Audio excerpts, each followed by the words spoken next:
Welcome to और next video. और आज के वीडियो में हम बात करने वाले हैं ग्रुप थ्योरी के ऊपर। तो ये बहुत ही इंटरेस्टिंग होने वाला है। आप देख रहे हैं मेरे हाथ में एक बॉल है और मैं इसके थ्रू आपको समझाऊंगा कि ग्रुप थ्योरी होती क्या है, सिमेट्री ऑपरेशंस क्या होते हैं, सिमेट्री एलिमेंट्स क्या होते हैं। बात करते हैं ग्रुप थ्योरी की।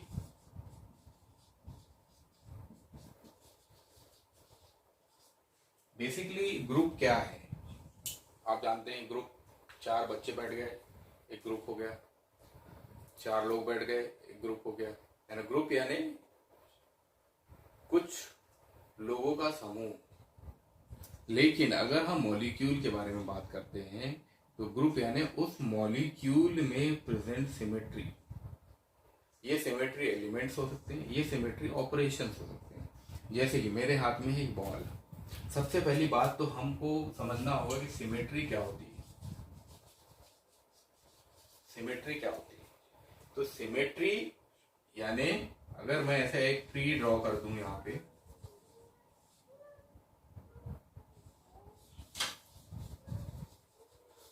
इस तरह। अब इस ट्री को बीच से काटूंगा, दो बराबर पार्ट में कट जाएगा। लेकिन इसको बीच में काटता हूं तो क्या हो रहा है, एक तो ज्यादा है और एक कम है। तो ये कहलाता है सिमेट्री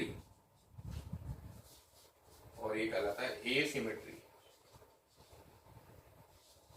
यानी कहने का मतलब ये है कि सिमेट्री, अगर हम इस बॉल को देखें तो इस बॉल में आप देखोगे अगर मैं इसको यहां बीच से काटता हूं तो ये दो बराबर भागों में कट जाएगी। ये कहलाएगी सिमेट्री। यानी नेचर में सिमेट्री प्रेजेंट होती है। नेचर में सिमेट्री हर जगह मौजूद। जैसे ये मेरी बॉडी है तो अगर यहाँ बीच से आप देखेंगे तो दो बराबर पार्ट्स में ये डिवाइड हो जाएगी। ये है सिमेट्री। तो जो होते हैं वो तीन तरह के होते हैं और सिमेट्री ऑपरेशन जो होते हैं वो पांच तरह के। तीन तरह के कौन कौन से होते हैं? एक होता है पॉइंट, एक होता है लाइन और एक होता है प्लेन। सिमेट्री एलिमेंट जो है वो कितने तरह के हैं? तो तीन तरह के हैं, पॉइंट, लाइन और प्लेन। वैसे ही सिमेट्री ऑपरेशन है जिसमें आइडेंटिटी, इन्वर्जन, रिफ्लेक्शन ये सारे आ जाते हैं। एलिमेंट्स क्या होते हैं इसको हमने डिफाइन किया। हमने आपको बताया सिमेट्री एलिमेंट्स जो है वो पॉइंट है, एक लाइन है, एक प्लेन है, जिससे सिमेट्री ऑपरेशन परफॉर्म होते हैं। यानी अगर सिमेट्री एलिमेंट नहीं होगा तो सिमेट्री ऑपरेशन नहीं बता पाएंगे। तो सिमेट्री एलिमेंट क्या होते हैं कि a symmetry element is a geometrical entity such as point, line और a plane about which a symmetry operation is performed. ये है सिमेट्री एलिमेंट। यानी सिमेट्री एलिमेंट मेनली क्या है? Point of symmetry, line of symmetry और plane of symmetry. तो mainly इन तीन चीजों पर फोकस है सिमेट्री एलिमेंट्स। और इनके अंदर अब सिमेट्री ऑपरेशंस हम पढ़ेंगे जो कि पांच तरह के। सिमेट्री एलिमेंट्स को, तो सिमेट्री एलिमेंट्स को एक टेबल के थ्रू दिखाया है। इस टेबल में आप देखिए, सबसे पहले हमने लिया हुआ है एलिमेंट, फिर लिया है सिमेट्री ऑपरेशन और फिर लिया है सिंबल कि उसको कैसे दिखाएंगे। तो एलिमेंट्स तो हमने आपको बताया तीन तरह के हैं, प्लेन है, पॉइंट है और एक्सिस है। तो पहली जो एलिमेंट है इसमें एलिमेंट मौजूद नहीं है क्योंकि ये सिमेट्री ऑपरेशन बस दिखाता है और जो है आइडेंटिटी और उसको ई से शो करते हैं। इसमें एलिमेंट की रिक्वायरमेंट नहीं है। किसी भी तरह का कोई भी मॉलिक्यूल होगा उसमें आइडेंटिटी मस्ट होती है, आइडेंटिटी होती ही है। यानी ई हमेशा प्रेजेंट रहेगा किसी भी तरह का मॉलिक्यूल हो। दूसरा एलिमेंट है प्रॉपर एक्सिस। प्रॉपर एक्सिस का मतलब कि जैसे ये डस्टर है, यहाँ एक एक्सिस है इसके ठीक बीच में जो कि पूरे डस्टर को काटती है। एक लाइन है, यानी ये लाइन जो है पूरे डस्टर को काटती है। अगर मैं इसको यहाँ से पकड़ के इस तरह से रोटेट करूं तो अभी आपको डस्टर का ये वाला पार्ट दिखाई दे रहा है। इसको मैं रोटेट करूं ये मैंने 180 डिग्री रोटेट किया, बैक साइड दिखाई देने लगा, इसको फिर 180 डिग्री रोटेट करूंगा, वापस वही पार्ट दिखाई देने लगेगा। तो ये कहलाती proper axis, main axis, principal axis को हम बोलते हैं। और इसमें जो रोटेशन है वो कितना होता है 360/n, यानी आपको जो है मैंने इस डस्टर को वापस उस पोजीशन पे लाने के लिए 2 बार घुमाया है ना। 2 बार घुमाया का मतलब कि n की जो वैल्यू थी वो 2 थी, ये like this 1 and like this 2, तो इसको डिवाइड बाय 2 कर देंगे तो आपका आंसर कितना आ जाएगा 180 डिग्री, यानी इसको हमने कितना घुमाया 180 डिग्री। तो प्रॉपर एक्सिस का मतलब है जब प्रॉपर एक्सिस पर हम किसी मॉलिक्यूल को घुमाते हैं तो वो पूरा 360 डिग्री घूमता है। अब वो जितनी डिग्री पर अपना ओरिजिनल शेप यानी वापस वही शेप ले लेता है वो उसका रोटेशन कहलाता है। तो ये इसमें रोटेशन जो होता है वो 365n के फॉर्म में होता है और इसको Cn से शो करते हैं, जहां n का मतलब नंबर ऑफ रोटेशन से कि कितने रोटेशन हो रहे हैं, 1 हो रहा है, 2 हो रहा है, 3 हो रहा है, कितना हो रहा है, तो वो n की वैल्यू हम पुट कर देते हैं। तो उसको हम बोलते हैं प्रिंसिपल एक्सिस या फिर प्रॉपर एक्सिस। फिर आती है प्लेन ऑफ सिमेट्री, ये सेकेंड एलिमेंट है अपना प्लेन ऑफ सिमेट्री। इसमें रिफ्लेक्शन देखा जाता है और इसको सिग्मा से शो किया जाता है। प्लेन ऑफ सिमेट्री में रिफ्लेक्शन देखेंगे और इसको सिग्मा से शो करेंगे। इन सारों के बारे में डिटेल में हम पढ़ेंगे अभी आगे। इसके बाद centre of symmetry, centre of symmetry यानी एक पॉइंट होता है। अभी आपने सबसे पहले एक्सिस पढ़ा, फिर प्लेन पढ़ा, अब क्या पढ़ रहे हैं पॉइंट। तो इस पॉइंट में क्या होगा इन्वर्जन होगा, इन्वर्जन है ना उल्टा, ठीक अपोजिट। जैसे ये हमारे ये हमारा पाम है तो इसका ठीक अपोजिट दैट इज इन्वर्जन, इसको हम बोलेंगे इन्वर्जन। तो ये है सेंटर ऑफ सिमेट्री। और इसके बाद आती है improper axis of symmetry. Improper axis of symmetry का मतलब है कि जो प्रिंसिपल एक्सिस है, मान लीजिए ये प्रिंसिपल एक्सिस यहां से यहां तक थी, तो अगर इसकी इम्प्रॉपर एक्सिस ऑफ सिमेट्री देखेंगे तो वो यहां होगी, यानी इसके जस्ट परपेंडिकुलर होगी, 90 डिग्री का ये एंगल बनाएगी, तो ये कहलाएगी इम्प्रॉपर एक्सिस ऑफ सिमेट्री।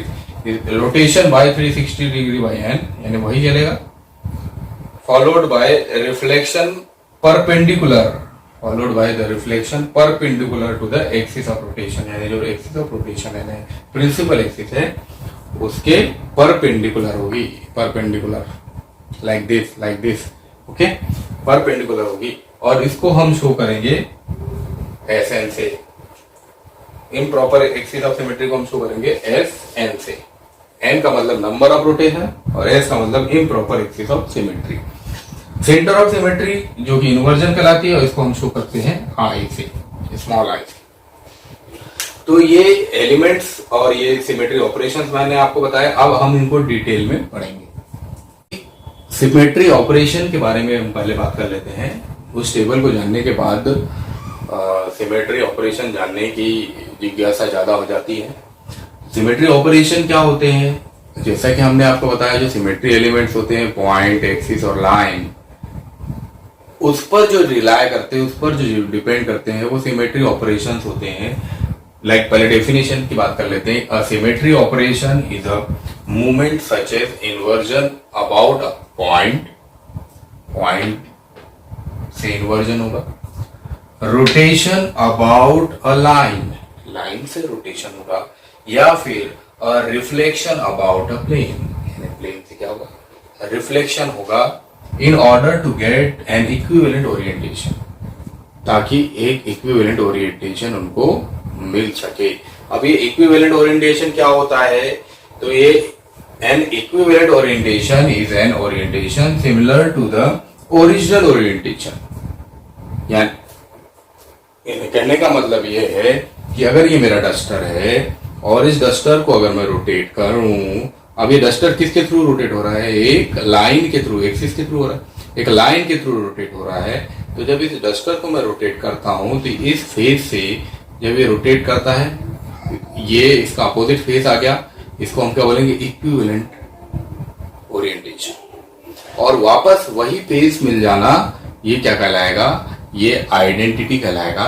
जैसे फॉर एग्जांपल के लिए एक हमने मॉलिक्यूल लिया H2O का, H2O की ज्योमेट्री आप जानते हैं, वी शेप्ड होती है।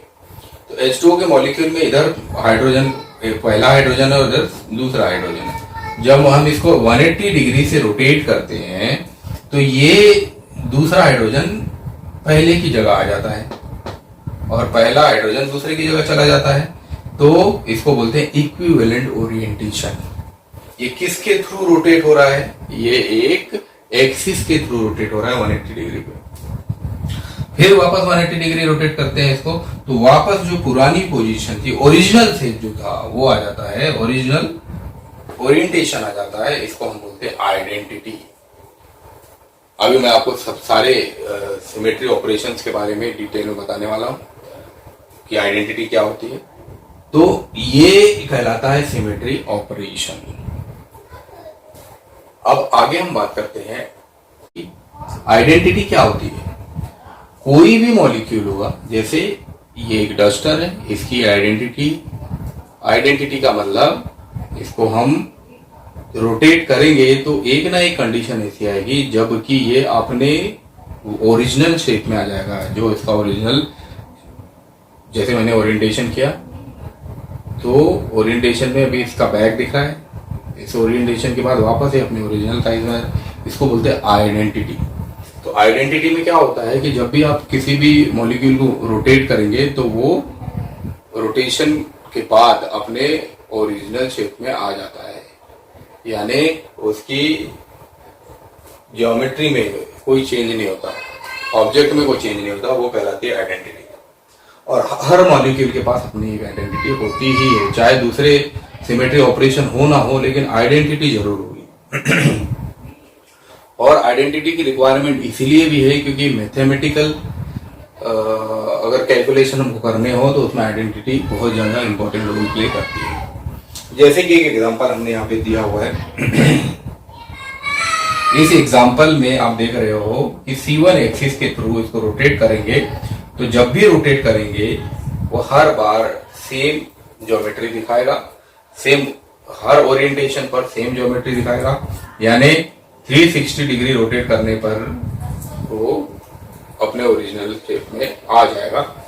तो इसका मतलब या तो इसको हम 0 डिग्री भी रोटेट करेंगे तो भी वैसे ही दिखेगा, 360 भी करेंगे तो भी वैसे ही दिखेगा। तो इसका मतलब इसके रोटेशन के दौरान इसमें कोई चेंज नहीं आएगा। ये बेस्ट एग्जांपल है आइडेंटिटी का। हमारा दूसरा सिमेट्री ऑपरेशन है CN रोटेशन। CN यानी जिसको हमने प्रॉपर एक्सिस का नाम दिया हुआ था, या इसको हम n फोल्ड रोटेशन भी बोलते हैं। n फोल्ड यानी नंबर ऑफ फोल्ड, कि हमने कितना फोल्ड किया, लाइक डस्टर कितना फोल्ड किया, इसको 2 बार फोल्ड किया यानी 2 फोल्ड हो जाता है ना। तो n फोल्ड रोटेशन। जैसे बॉल को हम रोटेट करते जाएंगे तो उसमें हर समय एक जैसा फेज दिखेगा, यानी हम बोलेंगे कि भाई इसमें तो हम एक्सिस के थ्रू रोटेट कर रहे हैं और एक ही तरह का फेज दिख रहा है, तो ये क्या कहलाएगा, ये 0 फोल्ड कहलाएगा। यानी हर समय एक ही सरफेस दिखाई देना, इसका मतलब उसमें किसी तरह का कोई सिमेट्री ऑपरेशन नहीं है। उसमें सिर्फ क्या है, उसमें किसी तरह का सिमेट्री एलिमेंट नहीं है। उसमें सिर्फ क्या है, उसमें सिर्फ आइडेंटिटी है, यानी ई है। किसमें? बॉल में। लेकिन अगर डस्टर की बात करते हैं तो इसमें n फोल्ड सिमेट्री है, यानी n फोल्ड रोटेशन है, क्योंकि ये 2 बार रोटेट हो रहा है। यानी जैसा हमने इसके पहले H2O के मॉलिक्यूल में देखा था कि वो 2 बार रोटेट होता था, सेम लाइक दैट ये डस्टर है। तो CN रोटेशन में हम क्या करेंगे, C क्या हो गई अपनी, प्रिंसिपल एक्सिस जिसके थ्रू हम रोटेट कर रहे हैं। और n का मतलब नंबर ऑफ फोल्ड, कितने हुए 2। तो यहाँ पे क्या हो जाएगा, अगर डस्टर के लिए हम बात कर रहे हैं तो क्या करेगा C2, या H2O के मॉलिक्यूल के लिए हम बात कर रहे हैं तो क्या कहलाएगा C2। ठीक है। तो n फोल्ड रोटेशन में या CN रोटेशन में क्या होता है कि ये it is equal to rotation of the object 360 degree divided by n, यानी चलेगा यही formula about an axis. The symmetry element is line. Symmetry element इसमें क्या रहेगा, लाइन रहेगी, यानी एक्सिस क्या होगी, एक लाइन होगी, है ना।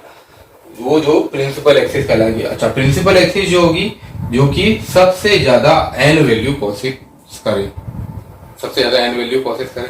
अब सबसे ज्यादा एन वैल्यू का मतलब क्या है, इसको मैं अगर इस लाइन प्रिंसिपल एक्सिस को ये लेता हूँ सीधी वाली, यानी ये वर्टिकल वाली अगर प्रिंसिपल एक्सिस लेता हूँ तो मैं आसानी से बता सकता हूँ कि इसका रोटेशन कैसा होगा। लेकिन अगर मैं प्रिंसिपल एक्सिस यहाँ लेता हूँ और मैं बताने की कोशिश करूँ कि इसका रोटेशन क्या होगा, तो ये बड़ा मुश्किल हो जाएगा रोटेशन बताना इसका। तो हमको चूज वो करना है जहाँ की n की पॉसिबल वैल्यूज ज्यादा हों। यहाँ n की पॉसिबल वैल्यूज ज्यादा नहीं है, आप नहीं बता सकते यहाँ पे n की वैल्यू पॉसिबल कितनी होगी। तो वो डायरेक्शन या वो प्रिंसिपल, क्योंकि प्रिंसिपल एक्सिस तो यहाँ 3 है, x, y और z। तो आपको कौन सी लेना है, x, y और z का मतलब कि ये और ये कहलाती है x, ये कहलाती है y और ये कहलाती है z। तो हमने जो प्रिंसिपल एक्सिस ली हुई है कौन सी ली है, z ली हुई है। अगर मैं x लेता तो क्या मैं दिखा पाता, या मैं y लेता तो क्या मैं दिखा पाता, नहीं। तो इसीलिए हमने कौन सी एक्सिस ली, z एक्सिस। तो प्रिंसिपल एक्सिस का मतलब है axis with largest possible n value. फिर cn रेज टू m, यानी cn की पावर n का मतलब है कि इसकी जो आइडेंटिटी की इक्वल रहेगा, cn to the power n का मतलब आइडेंटिटी। जैसे cn की वैल्यू 2 है, ऊपर वैल्यू 2 है, तो ये किसके इक्वल होगी, ये आइडेंटिटी। और आइडेंटिटी हर एक मॉलिक्यूल की अपनी आइडेंटिटी होती है। तो ये है cn रोटेशन। ज्योमेट्री ऑपरेशंस को और बेहतर तरीके से समझने के लिए हम कुछ और एग्जांपल लेके आए हैं। इसमें आप देख रहे हैं मैंने एक टेबल ड्रॉ की हुई है और इस टेबल में आप देख रहे हैं सिमेट्री ऑपरेशन। सबसे पहले आइडेंटिटी, जैसा कि हमने आपको आइडेंटिटी के बारे में बताया अभी कुछ देर पहले। अभी तो पीछे अगर आप देखेंगे तो उसमें आप देखेंगे कि मैंने एक बॉल का एग्जांपल दिया था कि उसमें सिमेट्री एलिमेंट क्या होता है, कोई नहीं होता। और ऑपरेशन ये कहाँ होता है, सारे एटम जो होते हैं अनशिफ्टेड, यानी कोई इधर उधर शिफ्ट नहीं होगा, सब अपनी जगह पे रहेंगे, है ना। एक एग्जांपल हमने लिया है CHFClBr का। इसको आप कितना ही रोटेट कर लें, कितना ही इसमें रिफ्लेक्शन कर लें, कितना ही आप इसके प्लेन को घुमा लें, ये हमेशा आपको अनचेंज मिलेगा। तो ये आइडेंटिटी का एग्जांपल है। इसके बाद rotation C2 CN rotation access आपको बताए थे हमने, है ना। तो ये CN में हमने पहले C2 का एग्जांपल लिया है, जिसमें सिमेट्री एलिमेंट क्या रहेगा, रोटेशन एक्सिस रहेगा। ऑपरेशन क्या होगा, rotation by 360 degree divided by n रहेगा। और एग्जांपल इसमें क्या ले सकते हैं हम, पैरा डाइक्लोरोबेंजीन। ये पैरा डाइक्लोरोबेंजीन का एग्जांपल है, दोनों पैरा पोजीशन पर क्लोरीन ग्रुप जुड़े हुए हैं। अब आप इसको C2 पोजीशन, यानी ये इस डस्टर के जैसा ही है कि यहाँ एक क्लोरीन है, पीछे की तरफ एक क्लोरीन है। आप इसको घुमाएंगे, पीछे वाला क्लोरीन आपको दिखने लगा, फिर 180 घुमाएंगे, सामने वाला क्लोरीन, यानी ये क्या हुआ, C2। नेक्स्ट है C3। इसमें अमोनिया का एग्जांपल लेते हैं, NH3। NH3 में 3 अमोनिया के मॉलिक्यूल्स हैं, एक पीछे की तरफ है, एक इधर आगे की तरफ है और एक इधर है। अब इसको आप तीनों को दिखाने के लिए इतना ऐसा एक रोटेट करेंगे, यानी 90 डिग्री से रोटेट करना, सॉरी 120 डिग्री से रोटेट करना पड़ेगा, यानी 360 डिवाइड बाय 3, है ना। 3 बार रोटेट, C3 3 बार रोटेट होगा तो 120 इसका आंसर है, यानी 120 डिग्री से हम रोटेट करेंगे इसको। C4 यानी इसको 4 बार रोटेट करना है, प्लेटिनम टेट्राक्लोराइड को। अब देखें 4 क्लोराइड जुड़े हुए हैं, इसको 4 बार हम रोटेट करेंगे। ऐसे ही C5 C6 के भी एग्जाम्पल, और C6 को देख सकते हैं। C5 में एग्जाम्पल ले सकते हैं साइक्लोपेंटाडाइनाइल ग्रुप, जिसमें 5 भुजाएं हैं। बेंजीन C6 के लिए देख सकते हैं, जिसमें 6 भुजाएं हैं। तो इस तरह से, और यहाँ प्रिंसिपल एक्सिस आप देख रहे हो C5 पे 5 भुजा होने के कारण बीच में, C6 पे 6 भुजा होने के कारण बीच में प्रिंसिपल एक्सिस है, रोटेशन उसके थ्रू होगा, यानी वहां उस पे रख के हम फिर रोटेट करते रहेंगे। और जब भी रोटेट करेंगे तो हर एक एंगल के बाद में, अब जैसे C6 है, 6 is divided by 360 is divided by 6, यानी 60 डिग्री का यहाँ पे एंगल बनेगा रोटेशन का।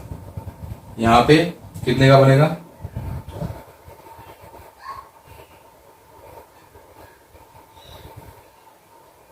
तो यहाँ पे भी एक एंगल बनेगा, तो 360 डिवाइड बाय 5 करके जो भी आंसर आएगा वो उसका एंगल हो जाएगा। तो इस तरह से ये एग्जांपल के थ्रू हम समझ सकते हैं रोटेशन एक्सिस के बारे में, एन फोल्ड रोटेशन जिसको हम बोलते हैं, एन फोल्ड रोटेशन के बारे में हम।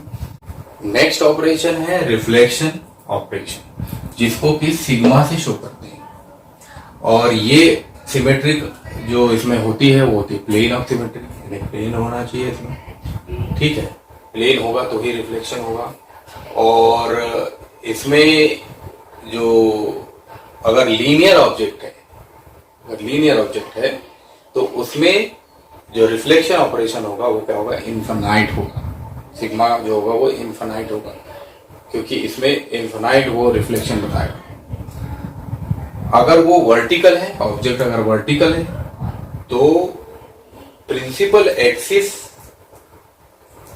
से वो दिखाएगा, रिफ्लेक्शन दिखाएगा, यानी प्रिंसिपल एक्सिस है तो यहां से रिफ्लेक्शन दिखाएगा। अगर ऑब्जेक्ट हॉरिजॉन्टल है तो प्रिंसिपल एक्सिस के परपेंडिकुलर, यानी ऐसे रिफ्लेक्शन दिखाएगा ये, यानी अब वो खड़ा ही रहेगा, वो इस तरह से रहेगा। अगर हॉरिजॉन्टल हो जाएगा, ठीक है। और अगर डायहेड्रल है तो क्या होगा, वो जो प्लेन जिसको कि वो काटता है डायहेड्रल एंगल पर दो वर्टिकल प्लेन में, ये वर्टिकल प्लेन हो गए, इन वर्टिकल प्लेन में वो जहां पे बाइसेक्ट करता है, इस तरह से बाइसेक्ट करता है, वो जो डायहेड्रल एंगल होगा वो कहलाएगा डायहेड्रल रिफ्लेक्शन। तो इस तरह से रिफ्लेक्शन ऑपरेशन जो होते हैं वो तीन तरह के होते हैं, सिग्मा वी, सिग्मा एच और sigma D. Sigma we vertical जो प्रिंसिपल एक्सिस के साथ रहेगा, सिग्मा एच हॉरिजॉन्टल जो प्रिंसिपल एक्सिस के परपेंडिकुलर होगा, और सिग्मा डी डायहेड्रल। तो इस तरह से ये तीन इसके। तो आइए देखते हैं हम अपना अगला सिमेट्रिक ऑपरेशन जो है इन्वर्जन, सेंटर ऑफ सिमेट्री भी बोलते हैं इसको, जिसको स्मॉल आई से डिनोट करते हैं। इन्वर्जन का मतलब होता है जस्ट अपोजिट, यानी कि अगर x है तो माइनस एक्स, y है तो माइनस वाई, z है तो माइनस z। यानी ये एक सिमेट्री एलिमेंट किस पर डिपेंड कर रहा है, पॉइंट पर, ठीक है। जैसे कि ये अगर डस्टर है, हालांकि डस्टर इसमें नहीं आएगा, इसमें किसी पेपर का पीस आएगा, पेपर जो होता है उसमें बीच में एक पॉइंट लगा दें हम, तो उसको उसके फिर इनवर्स में हम देखें, यानी सेंटर ऑफ सिमेट्री का हम देखें, और उसके थ्रू जब हम देखते हैं तो उसको बोलते हैं इन्वर्जन। सिमेट्री ऑपरेशन इसमें क्या होता है, inversion through a point, point के थ्रू क्या होगा, इन्वर्जन होगा। कैसे होगा उसको दिखाते हैं। आई रेज टू एन, यानी आई के ऊपर एन की पावर जब रहेगी तो ये किसके इक्वल होगा, ई के इक्वल होगा। आइडेंटिटी यानी आइडेंटिटी तो रहेगी, ई तो रहेगा इसमें। अब जैसे हमने एक मॉलिक्यूल लिया हुआ है प्लेटिनम टेट्राक्लोराइड, इस मॉलिक्यूल में आप देखो 4 क्लोरीन के एटम्स है जो प्लेटिनम से जुड़े हुए हैं। जब इसका इन्वर्जन होता है, यानी इसका सेंटर पॉइंट क्या है, ये प्लेटिनम। अब जब इसका इन्वर्जन होता है तो आप देखो अभी की जो पोजीशन, जब इन्वर्जन नहीं हुआ है तब क्लोरीन, पहला क्लोरीन और दूसरा क्लोरीन नीचे है, चौथा और तीसरा ऊपर है। लेकिन जब इन्वर्जन होता है तो जस्ट अपोजिट हो जाता है, पहला और दूसरा ऊपर चले जाते हैं और चौथा और तीसरा नीचे आ जाते हैं। तो ये कहलाता है इन्वर्जन। अगला सिमेट्री ऑपरेशन है इम्प्रॉपर एक्सिस ऑफ सिमेट्री, जिसको हम एस एन से शो करते हैं। जैसा कि आपको हमने बताया था, ये जो इम्प्रॉपर एक्सिस ऑफ सिमेट्री होगी ये क्या होगी, परपेंडिकुलर होगी किसके, प्रिंसिपल एक्सिस के। तो अब मान लीजिए ये हमारा मॉलिक्यूल है मीथेन का CH4 जो टेट्राहेड्रल होता है। अब CH4 सिंपली है, ये इसकी प्रिंसिपल एक्सिस है, तो इस प्रिंसिपल एक्सिस को हम 90 डिग्री रोटेट करेंगे। पहले तो 90 डिग्री रोटेट किया तो स्ट्रक्चर तो कुछ चेंज हुआ। अब 90 डिग्री रोटेट करने के बाद यहां से रिफ्लेक्शन के थ्रू, रोटेशन के बाद क्या होगा, इसमें रिफ्लेक्शन, रोटेशन रिफ्लेक्शन होगा। यानी क्या होगा कि इस 90 डिग्री के एंगल से वापस रोटेट करेंगे तो इस तरह का स्ट्रक्चर दिखाई देगा मीथेन में। तो इसको हम बोलेंगे improper axis of symmetry SN, और इसको दूसरे तरीके से रोटेशन रिफ्लेक्शन एक्सिस भी बोलते हैं। ये जो है रिफ्लेक्शन, पहले रोटेशन होता है उसके बाद इसका रिफ्लेक्शन होता है, उसके थ्रू हमको मिलती है। ये दो तरह की होती है, Sn⁴n जो कि E यानी आइडेंटिटी के इक्वल होती है, जबकि इवन नंबर ऑफ रोटेशन हो। Sn⁴2n ये आइडेंटिटी के इक्वल होता है जबकि n की value odd number of rotation हो। तो ये दो तरह की होगी, Sn⁴n और Sn⁴2n। आइडेंटिटी जैसे कि ये बॉल है, इस बॉल को मैं रोटेट करूं, ये मान लीजिए एक्सिस है, यहां से रोटेट करूं तो हर तरफ क्या दिख रहा है, एक ही फेस दिख रहा है, यानी कहीं कोई चेंज नहीं दिखाई दे रहा है, हर एक ही फेस दिखाई दे रहा है। इसी को हम बोलेंगे आइडेंटिटी। हर किसी भी एंगल में आप घुमा ले उसको, किसी भी एंगल आप रोटेट करें, आपको एक ही फेस दिखाई देगा। सेंटर ऑफ सिमेट्री की अगर बात की जाए तो इस सेंटर ऑफ सिमेट्री में सिमेट्री एलिमेंट होता है वो पॉइंट होता है, और सिमेट्री ऑपरेशन जो होता है वो इन्वर्जन होता है, जिसको हम स्मॉल आई से भी शो करते हैं। ये एग्जांपल आप देखिए, इसमें रिफ्लेक्शन के बाद यानी पहले रोटेशन हुआ, उसके बाद रिफ्लेक्शन हुआ, उसके बाद ये इन्वर्जन दिखाई दे रहा है। ये सेंटर ऑफ सिमेट्री के अंतर्गत आता है। प्लेन ऑफ सिमेट्री में सिमेट्री एलिमेंट होगा प्लेन और सिमेट्री ऑपरेशन होगा रिफ्लेक्शन। अब आप ये एक एग्जांपल में देखें कि यहां से प्लेन, ये प्लेन है, ठीक है। इस प्लेन में आप देखें क्या हो रहा है, ये मॉलिक्यूल कैसा दिख रहा है, एक रिफ्लेक्शन के जैसा दिखाई दे रहा है, इसलिए सिमेट्री ऑपरेशन क्या है इसमें, रिफ्लेक्शन, प्लेन ऑफ सिमेट्री। यहां देखिए रिफ्लेक्शन के जैसे दिखाई दे रहा है। उसके बाद नेक्स्ट आती है एक्सिस ऑफ सिमेट्री, जिसमें लाइन होती है इसका सिमेट्री एलिमेंट और ऑपरेशन होता है रोटेशन, यानी वही जो एग्जांपल हमने बताया C2Cn वाला। और प्लेन ऑफ सिमेट्री जो रिफ्लेक्शन वाला एग्जांपल है, ये इम्प्रॉपर एक्सिस ऑफ रोटेशन को हम बता सकते हैं, जिसमें कि सबसे पहले क्या होगा, इसमें सबसे पहले रोटेशन होगा फिर रिफ्लेक्शन होगा, ठीक है। यानी यहाँ पे हम आई भी दिखा सकते हैं और यहाँ पे हम सिग्मा भी दिखा सकते हैं। तो सिग्मा में क्या दिखा सकते हो आप, सिग्मा वी दिखा सकते हो, सिग्मा एच दिखा सकते हो, है ना। सिग्मा वी क्या होगा, सिग्मा वी प्रिंसिपल एक्सिस यानी यहाँ से रिफ्लेक्शन दिखाएगा, और सिग्मा एच क्या होगा, प्रिंसिपल एक्सिस के परपेंडिकुलर, लाइक दिस। तो रिफ्लेक्शन को हम इस तरह से दिखा सकते हैं। इन्वर्जन के लिए हमने इससे पहले जो बात की थी सेंटर ऑफ सिमेट्री की, वहां पे हम इन्वर्जन दिखा सकते हैं, इसमें नहीं दिखा पाएंगे, इसमें सिर्फ रिफ्लेक्शन दिखाएंगे। तो ये सारी सिमेट्रीज हो गई और सिमेट्री ऑपरेशंस हो गए, सिमेट्री एलिमेंट्स हो गए। आई होप आपको ये सारा सिमेट्री ऑपरेशंस और सिमेट्री एलिमेंट्स समझ आए होंगे। आप नीचे कमेंट बॉक्स में कमेंट करके मुझे बता सकते हैं, जो भी चीज़ आपको समझ में नहीं आई मैं समझाने की कोशिश करूंगा। और प्लीज़ मेरे चैनल को सब्सक्राइब करें, वीडियोस को लाइक करें, शेयर करें। Thank you very much.